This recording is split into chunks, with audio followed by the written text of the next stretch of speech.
or unwillingness of the political establishment, but also intellectual, religious, community leaders to actively seek the understanding about the causes and the impact of violence and that led to genocide, the plans that led to genocide, the efforts to conceal genocide, and today's effort to deny genocide. This is the main reason Bosnian society is in the paralysis that it is today. So you today have this incredible effort by the European Union to tell us, well, why aren't you moving ahead? Everyone else is, Croatia is, Serbia is, Montenegro is, Macedonia, even Kosovo, while Bosnia is stuck and unable to actually move towards Europe in a substantive way. It is because of the genocide, because we are unable to overcome its consequences. And now that I'm not as emotional as I was a few moments ago, I can actually tell you this is not something that is specific to Bosnia. World Bank has issued in its World Development Report the first systematic study of the relationship between justice and development and security. So what we are seeing in Bosnia basically is that Srebrenica will never, as I said, cease to be relevant to us as long as we remember, as there is memory in the country. But today in Bosnia, Srebrenica is at this heart of our struggle to achieve capacity for sustainable peace.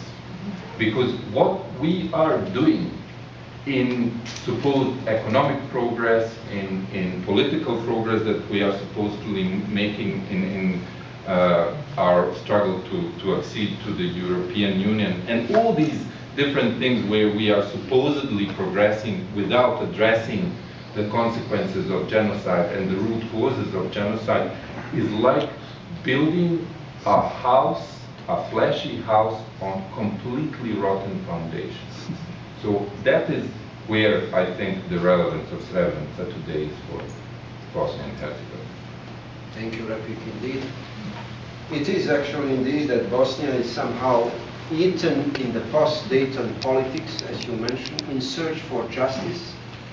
And I'll thank you all for your opening remarks. And it's striking indeed that before we take questions, and I encourage you to ask questions, it's really striking that Bosnia and genocide in Srebrenica not only, but somehow served for courts to be established, for R2P responsibility to protect concept to be developed, but indeed, as Refik said, Bosnian society, social fabrics of Bosnian society is absolutely destroyed, is not moving very forward.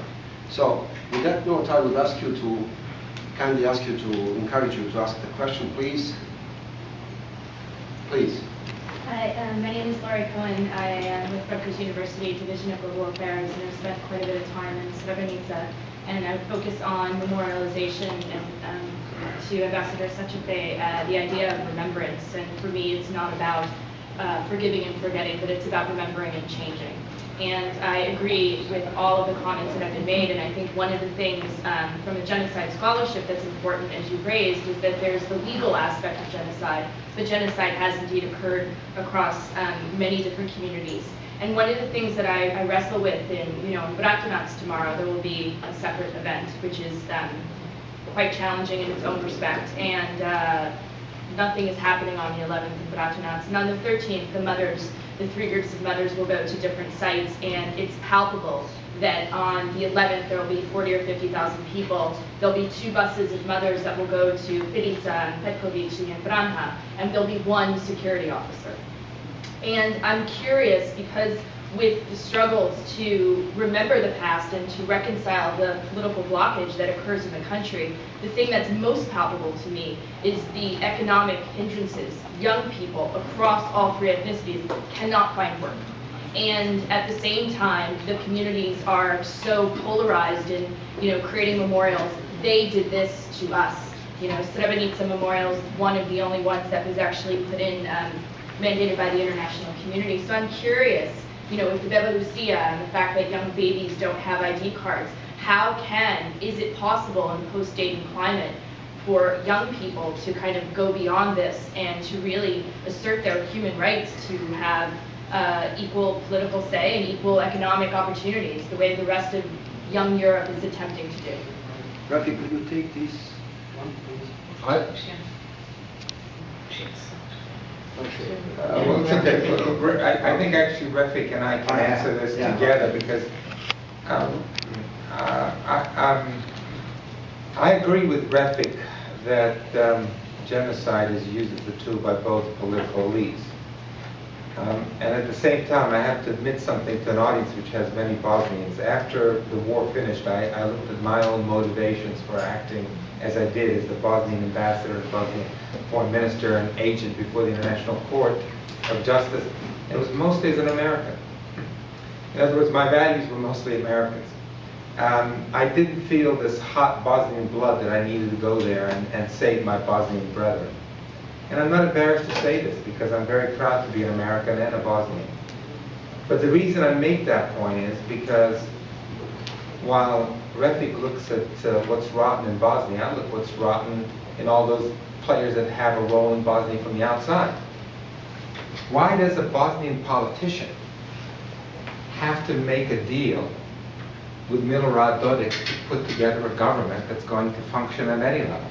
Because Washington tells them so, because Brussels tells them so, and they say to them, oh, by the way, if you want to become a member of NATO and the European Union, you got to make a deal with these killers. Of course, they don't say killers. They say, you guys have been killing each other for thousands of years, and you got to get over it. Which comes to Bill's point, I guess we killed all our enemies in the United States here. We got them on reservations. So, I'm really all for reconciliation. And I would go right now in the middle of Belgrade and drink a beer during Ramadan with the greatest of Serb patriots if they would do the right thing for Bosnia. That's not the point. The point is none of them will do, and most importantly, the international community empowers only the bad guys. Why? Because the bad guys are the guys who have the strongest message. And it becomes kind of this cycle of a vicious cycle where the bad guys are empowered by the international community because they have the best message, and part of their message is, well, the international community has to respect us. Yeah, but let me interrupt, because this is what I missed it then. What I want to say is the reason we got the Rome Statute is not because the big powers let us. It's because the small and little power democracies took this opportunity and did it. We couldn't get any of these things today. So there was a moment of opportunity. So in terms of getting past this, Mo, it's not that we need to rely on America and Russia and China and India and then to change. It's that the small and little power democracies need to stand up and move forward on something. The answer, Bill, is in Bosnia that's not the case. Maybe we live in an illusion. Maybe we live in some sort of, maybe we're to blame the most because we don't have the strength. I mean, it's amazing how brave Bosnians were during the war. It really is. And I'm not talking about just soldiers. I'm talking about citizens. And I'm talking about even the sense that many of them could see the difference between right and wrong when they saw a Serb. They knew who was their friend, they knew who was their enemy. It's amazing. But it's also amazing to me maybe how little courage there is now when it comes to the politics. But it's not that sometimes difficult to explain because the international community runs everything in Bosnia. They run everything from the prosecutor's office to all the offices that dole out the cash. And it's needless to say, in a transitional economy as Bosnia is, depending on your definition, everyone is a really good businessman or everyone is a crook. It just depends on how you want to paint them. So if you want to go after someone, you'll paint him as a crook.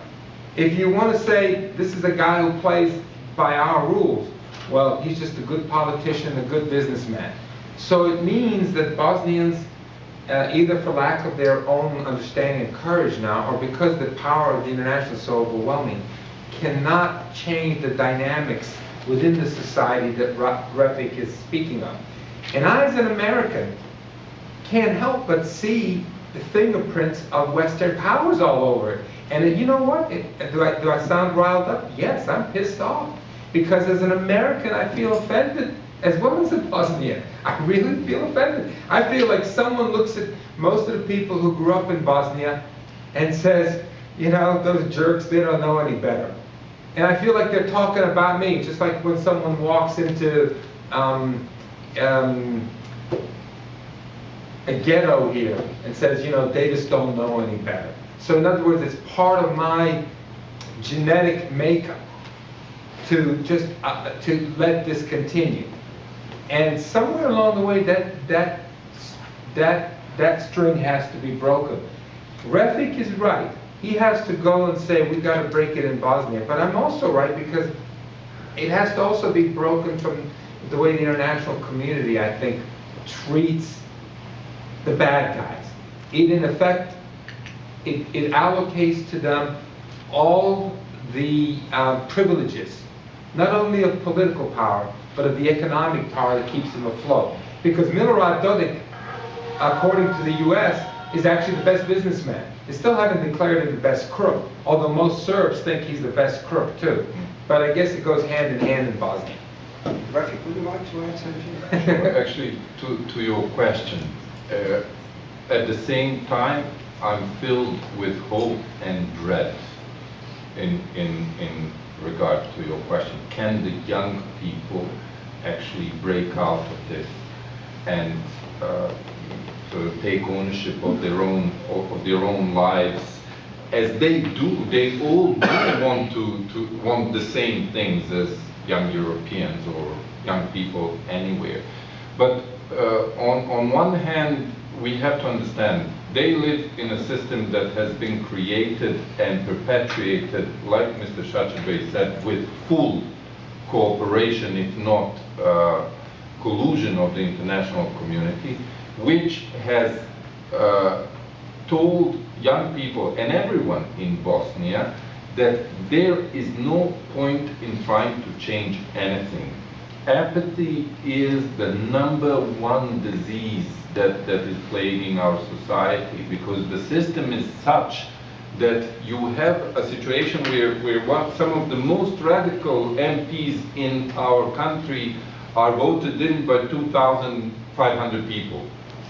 2,500 people, while there are hundreds of thousands of young people who don't even vote, but because they think that they cannot change anything. So the recent Revolucija processes and initiatives like Jerme se tiče, which for the first time after the war gathered young people from various different communities to go and actually pay respect to victims regardless of their nationality, give me hope. On the other hand, young people in Bosnia today, as opposed to all of us here from Bosnia who are in this room, are growing up in completely, almost 100% ethnically pure environments. While we grew up with each other and knew each other, and nobody could come and tell us, you know, Serbs have horns and, I don't know, Muslims are like this or Croats are like this. Today they can't. They construct complete new national narratives that run counter reality, which are instilling fear, instilling hatred. So you have young people are actually authors of banners like No Žica Srebrenica. Young people. For English speakers, this is from a football stadium, a huge banner that said knife wire Srebrenica. Basically, it rhymes, but the message is clear. These are young people. So you have both ends of the scale in this equation. Yes, I'm hopeful that they will break free and basically recognize that they've been victimized by the system and the political elites driving the dynamics. But on the other hand, for many, it may be too late. They may be in a situation where they hate more than those who have instrumentalized them. All right, we are going to run until 7 o'clock, I hope. And please. Well, this is a I'm going to say something rather strange, but the people of Bosnia must have suffered a great trauma. And I'm just going to share with you something that's happened to me. I'm the child of Holocaust survivors, and there's a study being done about trying to understand if there were certain biological changes in children of people who had gone through great trauma. And they took, I don't know, 150 people, and I don't have the results of the studies. But I wonder, as you're talking about how people are behaving, whether some of this isn't because of a reaction to a trauma. Because we're talking about remembering, and we're talking about remembering something that is so horrible.